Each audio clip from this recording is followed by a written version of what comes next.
Hello and welcome to the Two-Man Power Trip of Wrestling. I'm your host, John Poz. Welcome in the UFC Hall of Famer, Mr. Pat Miletich. Pat, how you doing? I'm doing good. Thank you, John. Thanks for having me, buddy. So what is going on in your world? I know Shoot Pro's got a lot of interesting stuff coming up very soon. Yeah, that's one of the many fun endeavors that I'm involved in. But yeah, we're really excited to get that revved up even more, and we've got some partners coming on board. It looks like, and looks like the the organization is going to get bigger a lot faster, and be able to bring in a lot more, I guess, high level talent, more. In terms of what we would have to spend on talent, I guess, but nonetheless, it's very exciting what's going on with it. Are you scouting a lot of new talent for Shoot Pro? Well, and that's well, yes, 100%. The main thing is that with the Shoot Pro, the catch as catch can style, compared to jiu-jitsu tournaments and things like that we're able to, it's going to create, just by the nature of the competition, it's going to create a different level of monster, right? So college and Olympic level wrestlers who learn submission skills are the people that are going to, dominate this sport probably for the most part. There's many world-class jiu-jitsu guys who are going to give people fits as well. But with the nature of catch as catch can, you can't lay on your back and play guard and survive that way. It just doesn't work out for them, of course, because of the dual ways to finish people with pins, falls, and submissions. So just by nature, people are going to get a lot more aggressive. They're going to have to scramble a lot more. They're going to have to fight people off of their back a lot more, so it's exciting. It's very exciting stuff. Yeah, that's the thing. You can't just sit there and, have them, play guard the whole time and then think that you're going to fall into the submissions. You're going to get pinned. Yeah. And so it's I've been able to watch enough of these matches that when the jiu-jitsu guys get involved in it and they realize that they're going to get pinned, it's fun to watch people scramble off their back. It really is, that added element to the submission game. So there's going to be some new episodes launching too. That's kind of what's going on right now with Shoot Pro. Yeah, 100%. And like I say, the structure, there's some elements that are being added that I'm not able to talk about right now. But that turn of the century concept, the way combat sports used to be, that raw element of raw combat sports, it's going to be more along those lines, throwback style stuff going on. So I wish I could say it right now, to be honest with you, but I just can't. So you got to wait, right? You can't reveal yet. No, because we're going to leave that up to kind of as this. We want it to hit all at once, and certainly you're one of those guys that's definitely going to get the news first. That's for sure. Nice. Okay, that's very good. I'd like to hear that. Now, Matt messaged me as well. He said that Pat would like to set the record straight about some libacious and libellous. I think he might have spelled it wrong, but libacious media involving you. So he messaged me that, and he said you want to set the record straight on some things. Oh, yeah. I think there's people out there that recognize that I had an alcohol problem for a few years, and I've been sober for a couple of years. And through the legal wranglings of all of that, I ended up having to serve 30 days in jail for DUIs. And then when I checked in for my sentence, a gentleman who had written some articles about me in the past, I think 5 years ago, whatever, and decided to write an article that I'd been arrested again and all this other stuff, and just totally irrelevant, not accurate stuff. And so I checked in it was a 30-day sentence, checked in, did 27 days. They gave me a week furlough to go to work, actually, at day 27. And then I checked back in to do my last 3 days, and they did it again. So they wrote the article again. And so, look, we have to look at this, John, as ultimately there's people with vendettas and who are, fixated on whatever it is. They're very sick in the head, and it's the way it is. You don't have to be an alcoholic or a drug addict or any of those things to actually be mentally ill, right? So, alcohol was my way of self-medicating for a couple of years. And, I've been able to put that behind me for a couple of years. So I'm happy about that and very blessed to have my health back. Absolutely. Yeah, and obviously they're wrong. They're writing stuff as if it's a fact, but it's fiction. They're wrong on what they're putting out there. Yeah, and again, look, there's people out there that for whatever reason in their lives, maybe they don't feel that they have high enough goals or have reached the things that they wanted to do in life or whatever that is, and they like to attack other people, and that's just the way it is. And we're just going to keep rolling. I've got a lot of beautiful things happening in my life, and with my company Soil Saviors and my partners are doing some amazing things with. We've got the ability to remediate and transmute all synthetic chemicals, forever chemicals, heavy metals, radiation contamination, and heavy metals in soil in a matter of months. We're one of, if not the only group in the entire nation that has this capability.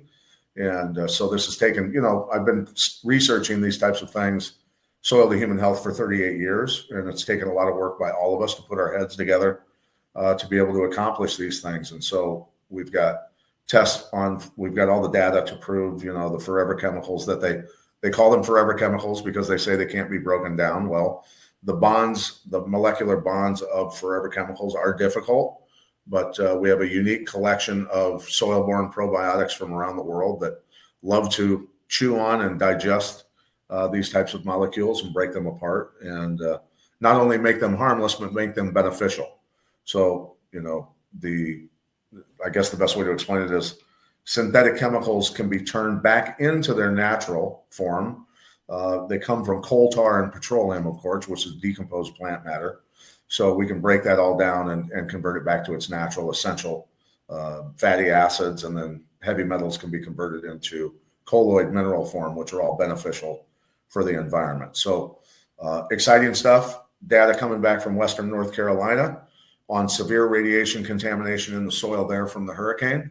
And all the test sites are now in 5 months. All the levels have reached far below non-detect levels. So, I mean, it's a real game changer. So that's what I'm focused on, is doing things to make a better world for my children. And of course, still be involved with combat sports, which I love. Where is Soil Savers based out of? Well, Soil Savers is based out of Davenport, Iowa, but we've got business partners in New Mexico and also West Virginia, and we've got a fast-growing Soil Savers army because we can. The beautiful thing about this is we brought this to market because not only can you remediate the soil, but you can grow Jurassic-sized gardens. So all of the nutrients and the biology, the probiotics that go into the soil, bring plants alive and create amazing stuff. So it's quite a bounty when you look at what happens when it's applied to gardens and orchards and things like that. Now, as far as Shoot Pro is concerned, very interesting with Hulk Hogan's Real American Freestyle. Did you see that as competition, or what were your initial thoughts when you saw that kind of roll out, and that maybe as competition for Shoot Pro? No, I don't think it's competition. I think it's great, that they're giving wrestlers a place to go to compete, make money.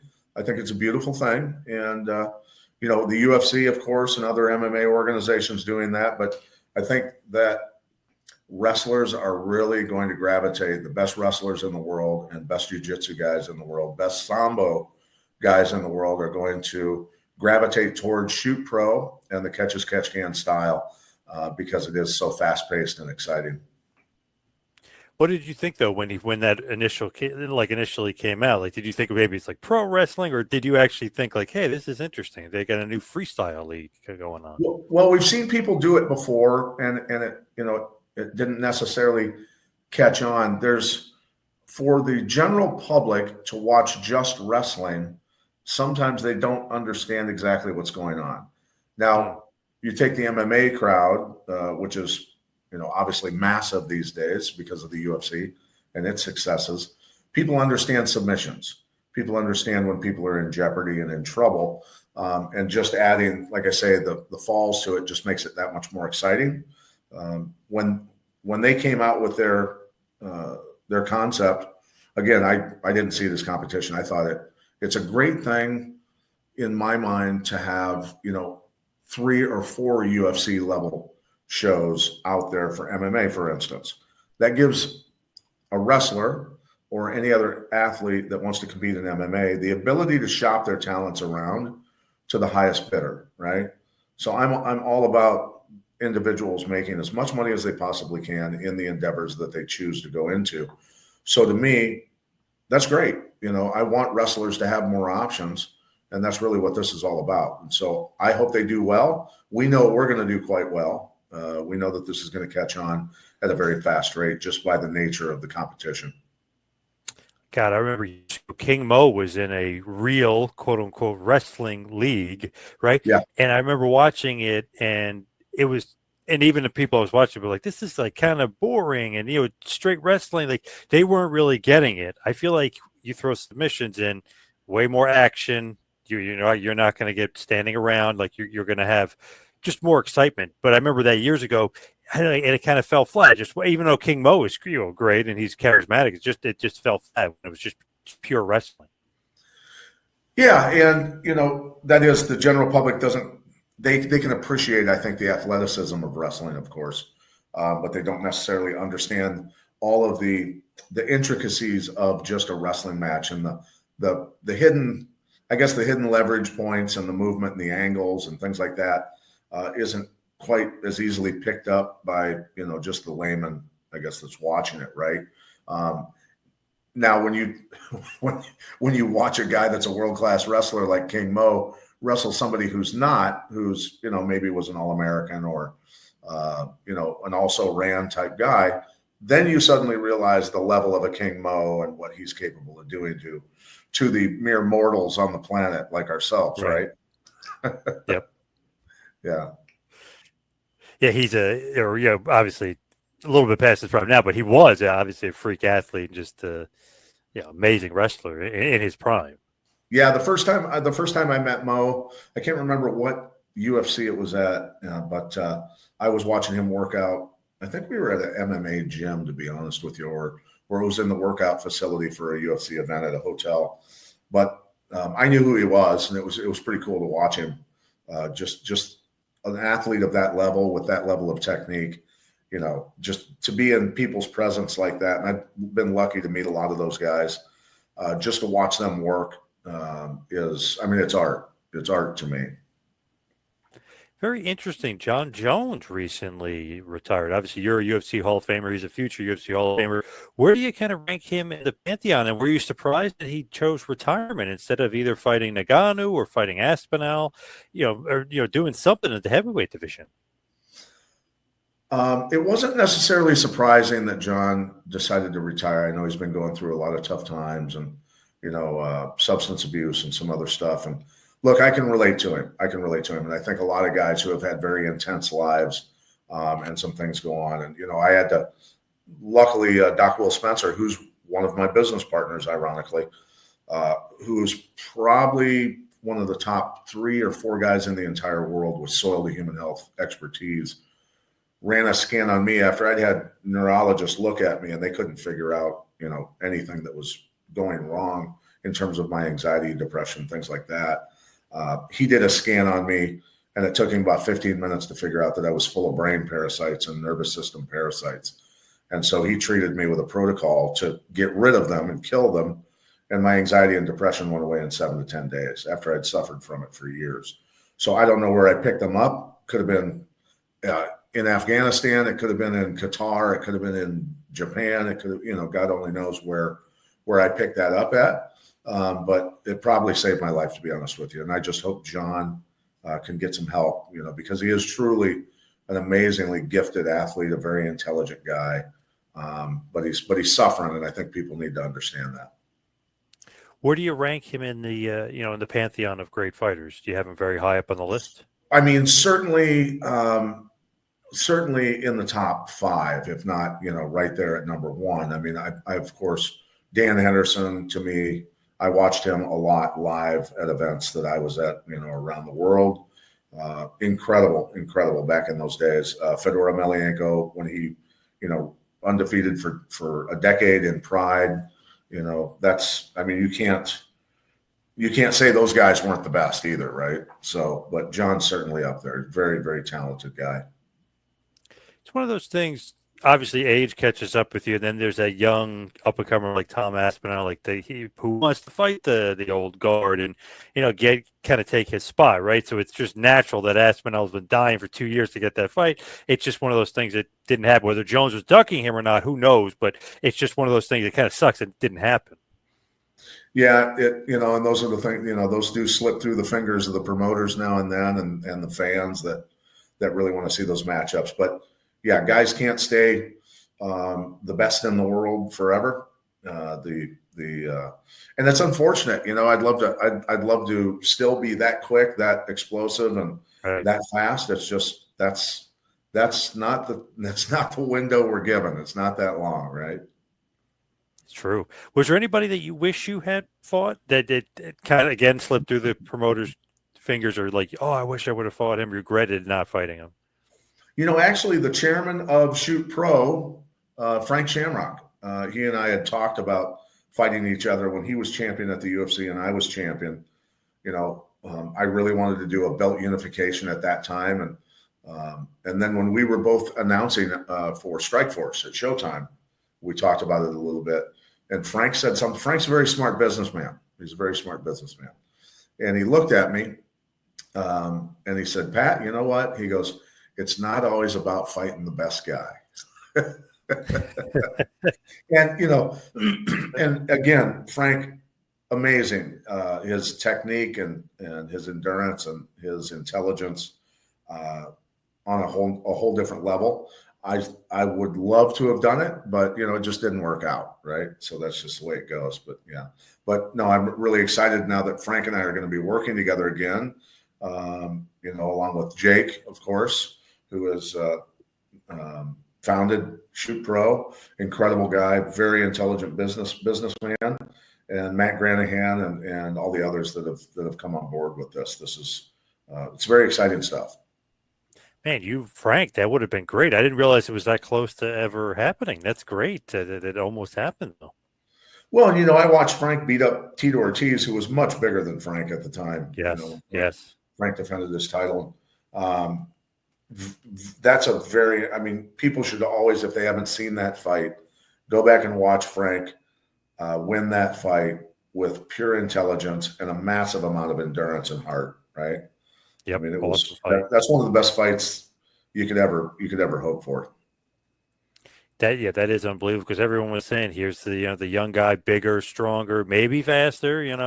They thought Tito was going to win that one. They were he favored basically. They thought he was definitely going to beat Frank.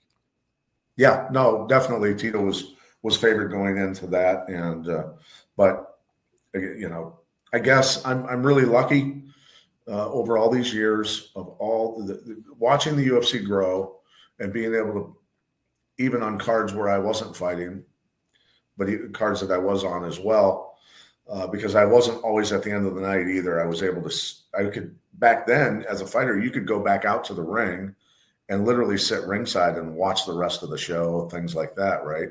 So the amount of incredible fights that I've seen over the years as a coach, as a competitor, and also as a broadcaster, I can't even tell you how many thousands upon thousands of fights that I've been able to see, So yeah, you definitely call, even like you said with announcing, you called some epic fights too, whether it be Strikeforce or elsewhere. I mean, that's got to be great too, for seeing it from that perspective and calling it and actually calling the action. Yeah, and I love being at big shows. I haven't been to one in a long time. I've just been so focused on the Soil to Human Health program and doing that and helping. I do help athletes still. I've worked with pro baseball players, Major League Soccer, NFL athletes, and combat athletes on really dialing them in and helping them understand what real endurance is and how that's created with the fuel that you put in the body. And not a lot of people do that, but I'm sorry, I lost my track there for a second. But that's that's something that I really enjoy is to help people understand the difference between maybe a store-bought supplement that's created in a laboratory and what's out there in the earth, to be exhumed up out of the earth, that is the most potent stuff that can be found. It's incredible stuff. That it's been quite a journey anyway. My mom's very big on that stuff. Not specifically the soil stuff, but very big on like very natural. I remember, even this is going back years, but when my dog was like, she would only give the dog like all natural. It's like, wow, this dog eats better than I do. It's like, but she was very, very make sure it's got to be natural. You can't be chemically made or chemically enhanced. Right. No, I mean, synthetic chemicals, again, they're not natural. We're biological organisms. When you put things that are not biological, not natural in the body, you might get some short-term benefits, but eventually you're going to get some sort of side effect or numerous side effects, right? So there's a way to build human monsters using all natural substances, like I say, and so that's the other side of this is Cell Saviors, CELL, cellsaviors.org will be popping up here because we're rebranding our old brand. That'll be popping up here in a week or two max, where we'll be able to market that a little bit more. Now, just kind of not in that same vein, but kind of. What do you think about like TRT and HGH and stuff? That just short term or long term, or do you have to do that for the rest of your life? If you take that now, you're basically on it forever. Well, the best way to explain it, I guess, is this: those are synthetics, of course. Yep. And so when you use those, you're going to diminish your own production, whatever's left of it. And the reason you don't, as a man, for instance, testosterone drops off very quick in the United States because our environment is absolutely toxic. And Americans are probably the most nutrient deficient human beings on the planet.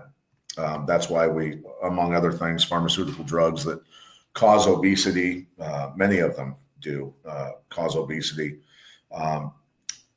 There's three threads that are consistent with all human beings in America, literally everyone, and I don't care who they are. They're nutrient deficient, severely nutrient deficient. They're toxic, and they have systemic infections, whether it's black mold, yeasts, parasitic infections, all these different things that happen when your what we call general vitality goes down, the life force in your body from not having the proper nutrient levels. And when you put high grade substances into the body, and I'm talking substances that most people are not even aware of, that come from the earth. Again, there's different mechanisms that happen. The body readily gives up the toxic synthetic chemicals and heavy metals out of the cell. You repair damaged DNA, which makes you a real powerful human being again. You chelate, so these substances are able to bind with heavy metals and synthetics and pull them out of the cells. And then transmutation through real soil-borne probiotics. We're talking extremophiles and other bacterias that don't exist in our soil anymore because of mass poisoning of our soil through conventional agriculture and other things. The human body just generally doesn't get those anymore. So when you compile the nutrients, the 90 essential nutrients in carbon bonded form, it's very important for people to understand, that have been digested by the microbes in the soil, that have been uptaken into plants, and then also the proper soil-borne probiotics, you're going to clean the cells, repair damaged DNA, proper mitochondrial function, which the mitochondria is the furnace of the cell. So if you want a massive amount of energy, a massive amount of endurance, and the ability to burn oxygen and fuel in your cells, just like a carburetor pumping into an engine, very clean oxygen, very efficient oxygen, and very efficient fuel, that's when you create a whole different level of human being and endurance. I'm seeing a lot of guys, though, past 40, kind of getting jacked. So is it all show, no go, as far as maybe they're taking TRT or whatever they're taking? Yeah. I mean, and again, that's the thing is you've got 25-year-olds going to TRT treatment facilities because their testosterone is so low, where in the Himalayan, the foothills of the Himalayan mountains, men over there are fathering children into their late 80s and early 90s still. That tells you what nutrient deficiency and lack of toxicity, because they're not using chemicals, in those regions. That's why when you see in the UFC, the Chechens and the Russians and the Kazakhstanis, all these guys are coming in and destroying most of the competition because they have eaten food that comes out of that soil or animals that have eaten the plants that have come out of that soil. And that's the way the food chain is supposed to work properly, right? Right. And Yeah. I feel like, So they're going to develop their muscles are different. Their tendons and ligaments are different. Their bone structures are different. Their testosterone hormonal levels are completely different because they're natural and have the true power and vitality, I guess, just that comes from that level of soil. and some of them I've seen since they were little kids are wrestling bears, so they're kind of getting, it's getting some crazy training in at a young age. That'll toughen you up a little bit, won't it? Yeah, imagine like, oh, I can wrestle this guy, this 300-pound guy. Oh, no problem. I wrestled a 600-pound bear. No, you know what I mean? No problem. I could do this. Yeah, and of course, you're going to create a little tougher level of human being a lot of times when Russia's blown up your school and a bunch of other stuff. You know what I mean? Oh yeah. Oh my God. Yeah. Crazy what some of those guys have to deal with, and like the conditions they're in. Some of them, it's just terrible. You got to be tough. Yeah. I mean, they've had it a little tougher, definitely. So, but hey, look, Americans.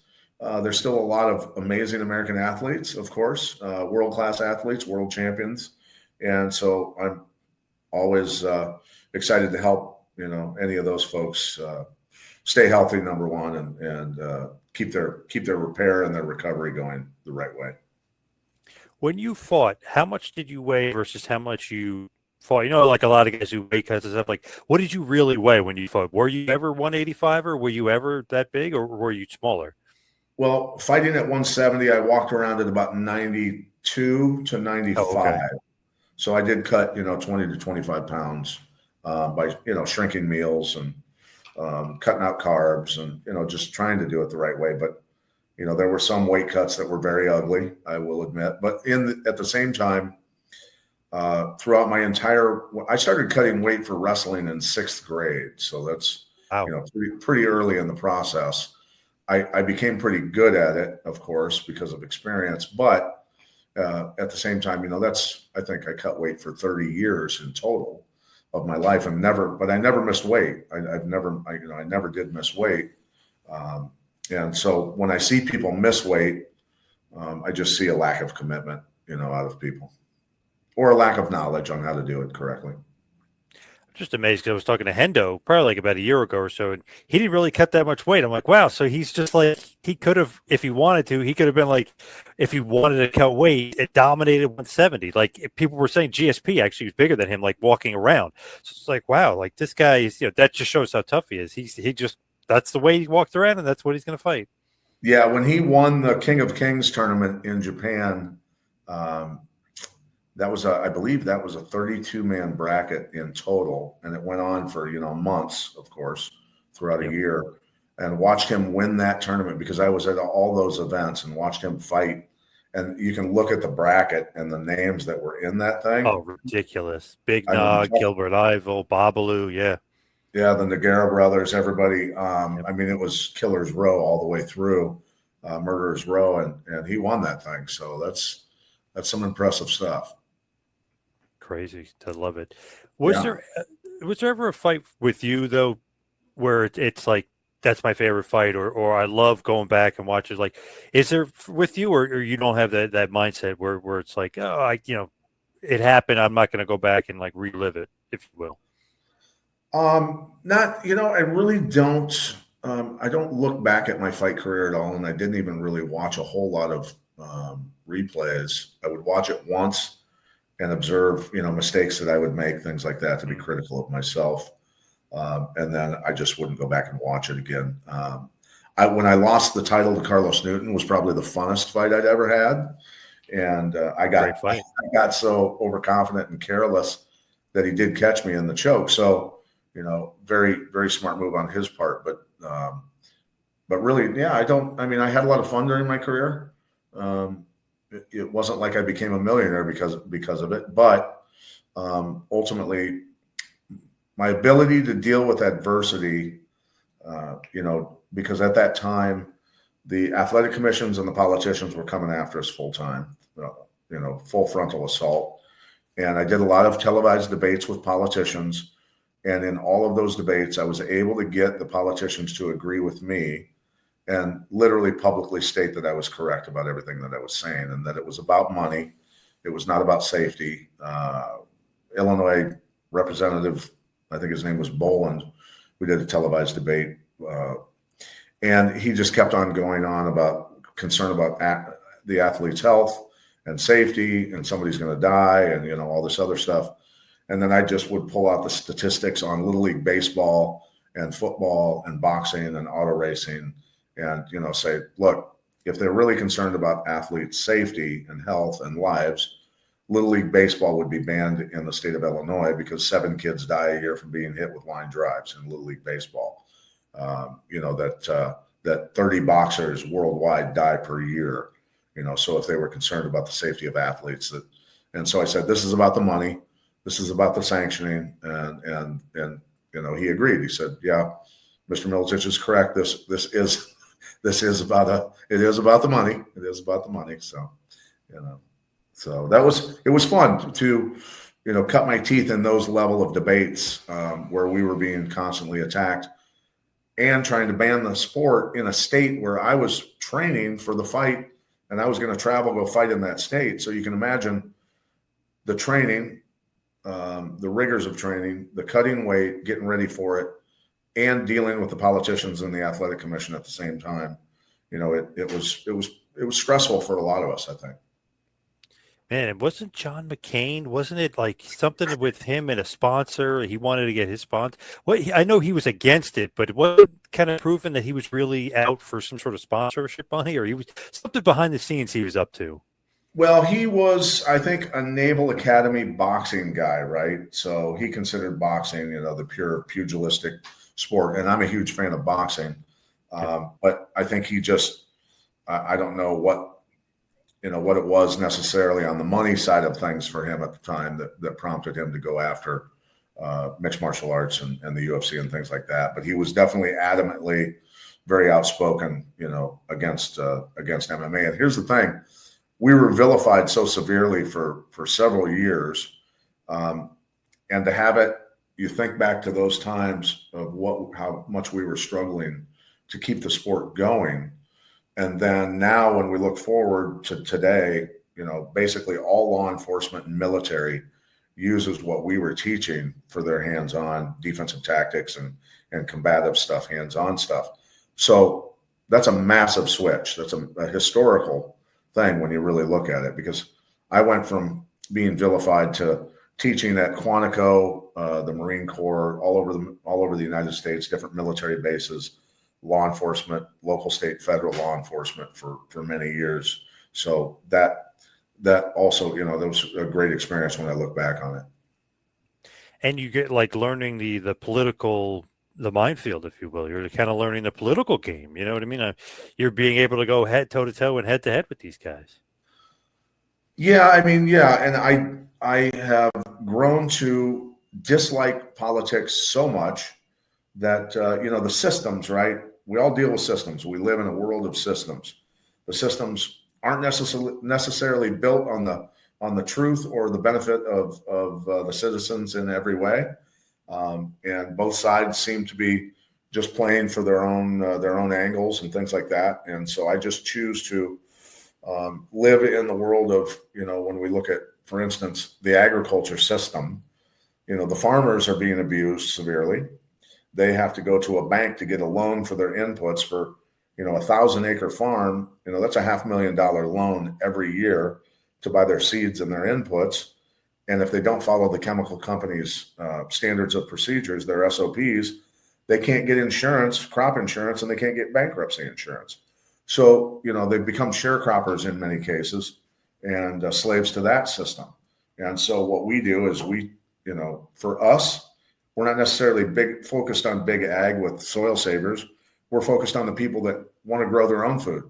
They want to have their own orchards. They want to have large, massive gardens, and make sure that their environment is chemical free and healthy for their kids to run around. When you see a sign staked in somebody's yard that says, don't come on the grass for 72 hours to give the chemicals time to dry out and whatever it is. Yeah. Well, Yep. well, when we get done treating soil, kids can go roll around in it. It's actually beneficial.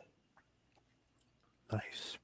So as we hit the wind down here and head towards the finish, give us one last big push for obviously Soil's favorite we're just talking about, but also Shoot Pro and where everybody can find it and see it. Yeah. So, I mean, there's going to be I think you're going to share, of course, some of the links and things like that. Yes. That's the most important thing. Just that expect that Shoot Pro is going to come out of the gate in a big way here very soon. And again, the formulation and putting everything together, fine tuning it with a lot of great minds is going on right now. Expect it to come out in a big way very soon. And we're excited to bring this level of competition, of athleticism, and this spectacle back to the sports world where it belongs, because the guys like Farmer Burns and Gotch and the Terrible Turks battling at the state fairs, Iowa and Minnesota state fairs in front of 60, 80,000 people. There was a reason that 60 to 80,000 people would gather to watch these guys, right? Just different level human beings and massive amounts of excitement. So that's what this is going to bring. So we're really pumped. Were you a big pro wrestling guy ever?